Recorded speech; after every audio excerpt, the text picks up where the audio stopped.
আমার ধারণা আপনি পলিটিক্যাল অ্যাসাইলামের জন্য আপনি দেশে যাচ্ছেন না। এবং তার চেয়ে আরো কয়েকটা বিষয় আমি বলি, আপনি বিএনপির অনেক নেতাকে আপনি ভয় পান। গোরখদক আব্বাস আপনাকে ইন্টিমিডেট করে, এবং আব্বাসের খুনিদের আপনি প্রচন্ড ভাবে ভয় পান। আপনি ফালুকেও ভয় পান, মোসাদ্দেক ফালু, এবং ফালুর ভাই নুরুকেও আপনি ভয় পান। আপনি আব্দুল্লাহ আল মিন্টুকে ভয় পান, আপনি আমানুল্লাহ আমানকে ভয় পান, আপনি সাদেক হোসেন খোকা ছেলে ইশরাককে পর্যন্ত আপনি ভয় পান। কেন ভয় পান জানেন? তারা সবাই আপনাকে জয় বাংলা করে দিতে পারে। আপনি নিজে চিন্তা করেন, আমার মাকে হাজতে ঢুকাইছে, একটা লোককে আমি রাস্তায় নামাইতে পারি নাই, আমি গেলে আমার তো ঠ্যাং ভেঙে দিব। আর্মি আমার 5টা ভাঙ্গা দিছে, আমার শরীরের 10টা হাত ভেঙে দিছে, এবার দেশে গেলে আমার গলা কাটবে। কিন্তু ডক্টর নওশাদের কথাটাকে আমি অ্যাভয়েড করতে পারি না। একটা মানুষ যখন কঠিন অবস্থার মধ্যে পড়ে, হার্ডশিপের মধ্যে থাকে থাকে তখন সে ভালো সিদ্ধান্ত নেয়, কিন্তু চাপের মধ্যে থেকে আপনি সিদ্ধান্ত নেয়ার মতো পরিপক্ক রাজনীতিবিদ হিসাবে আপনি গড়ে ওঠেন নাই। আমার কষ্ট লাগে, আপনার মা মারা যাচ্ছে, আপনার মা আমার মা, মা তো মা, তার মা কে যদি আমি কম্পেয়ার করি অন্য কোনো মায়ের সাথে ভুল হবে।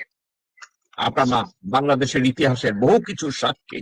আপনার মা বাংলাদেশের রাষ্ট্রীয় ভাবে বহু গোপনীয়তা ওনার মাথায় আছে, ওনার মনে আছে, ওনার ব্রেইনে আছে, ওনার সফলতা আছে, ওনার ব্যর্থতা আছে, ওনার অদূরদর্শিতা আছে। সবকিছুর মধ্যে বাংলাদেশের জনগণ ওনার মধ্যে এমন কিছু দেখেছে যেখানে দেশপ্রেম দেখেছে। ওই দেশপ্রেমটার জন্য আপনার মাকে নিয়ে আমার কথা বলি।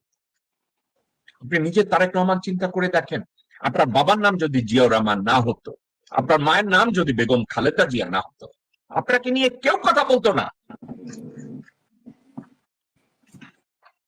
সর্বশেষ আমি একটা কথা বলবো, আপনি এখনো বিএনপির আনপ্যারালাল লিডার।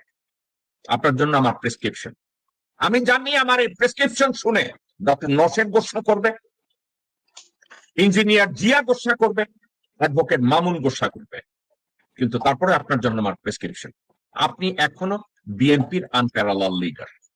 আপনি হচ্ছেন বাংলাদেশ জাতীয়তাবাদী দলের গ্লু। এই দলটাকে একত্রে রাখার জন্য, শহীদ রাষ্ট্রপতি জিয়াউর রহমানের স্বপ্নকে বাস্তবায়ন করার জন্য অনতি বিলম্বে ভারতপন্থী প্রত্যেকটা বাচ্চাকে দল থেকে বহিষ্কার করতে না চান, তাদের কার্যক্রমের উপরে আপনি ব্যান দিয়ে দেন।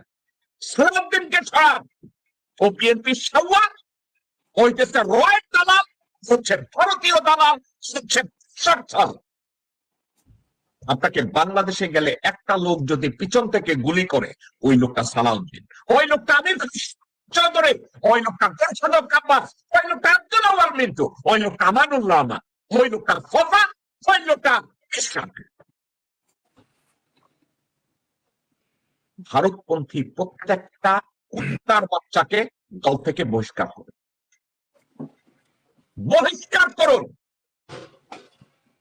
আর একটা কাজ করুন, আপনি নিজে আপনার স্পিচ রাইটার পরিবর্তন করে নিজে বলেন যে ভারতের সম্প্রসারণবাদের যে কোনো নীতিকে বিএনপি গ্রহণ করবে না, ভারতের পিছনে কোন প্রকার বরদাস্ত বিএনপি করবে না। আপনি যদি একটা 10 মিনিটের ভাষণ দেন, পুরা বিএনপি আপনার পিছনে দাঁড়িয়ে যাবে। আপনি যদি গোরখদক আব্বাসকে দল থেকে লাথি মেরে বের করে দেন, ও মধ্যেও নেরিকুত্তা হয়ে যাবে। কারণ ওর যদি বিএনপির নেতৃত্ব না থাকে, পরিবহন ব্যবসার থেকে সে লাথি খাবে। যদি এই মুহূর্তে আপনি বহিষ্কার করেন, ও কেরানীগঞ্জে মাইর খায়া অঙ্গলের নিচে ঢুকা যাবে। আপনি যদি আব্দুল্লাহ আল মিন্টুকে আজকে বিএনপি থেকে বহিষ্কার করেন, ওদের কোনো অস্তিত্ব থাকবে না। আপনার হাতে অনেক ক্ষমতা, আপনি শুধু ডিক্লার করে দেন যে ওরে ওরে ওরে ওরে বহিষ্কার করলেন।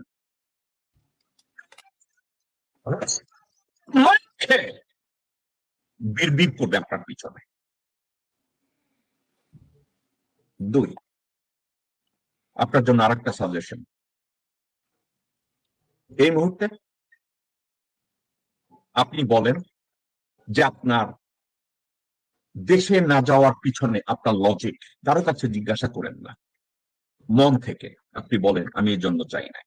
আপনার যদি ব্রিটিশ অ্যাসাইলামের জন্য আপনি যদি ওখানে না যান, যেহেতু আমি লিগাল প্র্যাকটিসে আছি, আমি জানি আপনার ওখানে কিছু লিগাল ইস্যু আছে, এটা আপনি বলতেই পারেন। কিন্তু একটা কথা, অ্যাগেইন, রাজনীতি যারা করে তারা সবসময় রিস্ক নেয়। আপনার বাবা জীবনের বড় রিস্ক নিয়েছিল আপনার মাকে এবং আপনার ভাইকে সহ, দেশের জন্য রিস্ক নিয়েছে। আপনি ওটা করে দেখেন।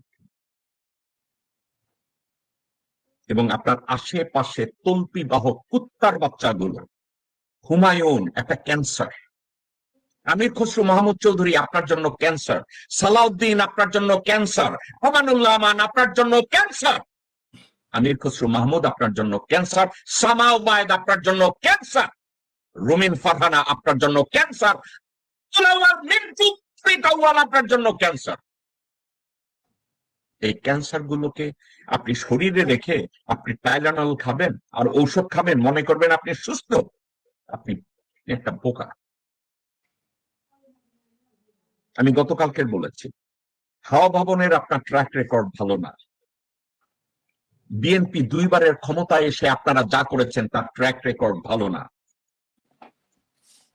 তারেক সাহেব, আপনি এবং আপনার মা ওই লোককে সেনাপ্রধান বানাইছেন যেই লোক আপনার বাপকে খুন করতে চেয়েছে, তার খালেদ মোশাররফ।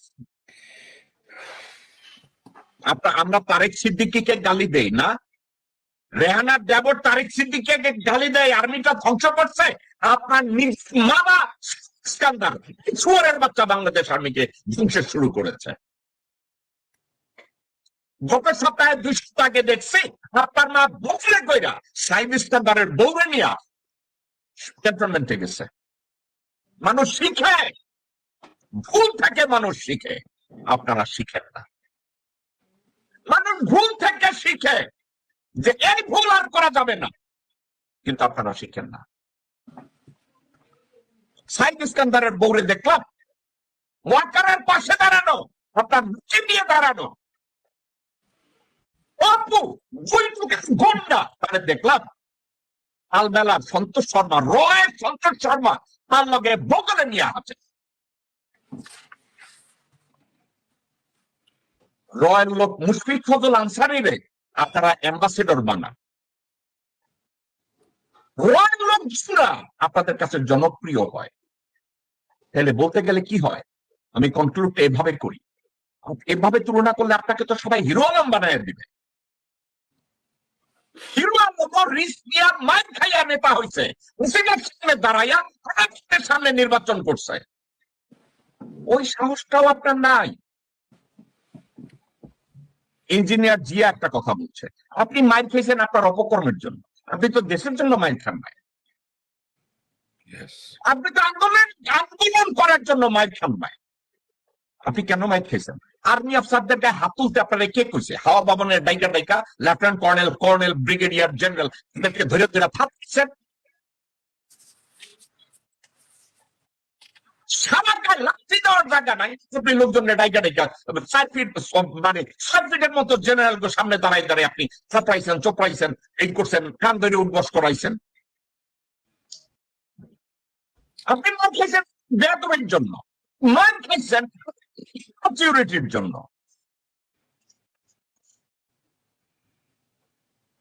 তারেক রহমান, এখনো সময় আছে, ঘুরে দাঁড়ান। দর্শক, সম্পূর্ণ ভিডিওটি দেখলেন, আশা করি বিষয়টি বুঝতে পেরেছেন। এ নিয়ে আপনার গুরুত্বপূর্ণ মন্তব্যটি অবশ্যই কমেন্ট বক্সে জানিয়ে দিবেন। ধন্যবাদ।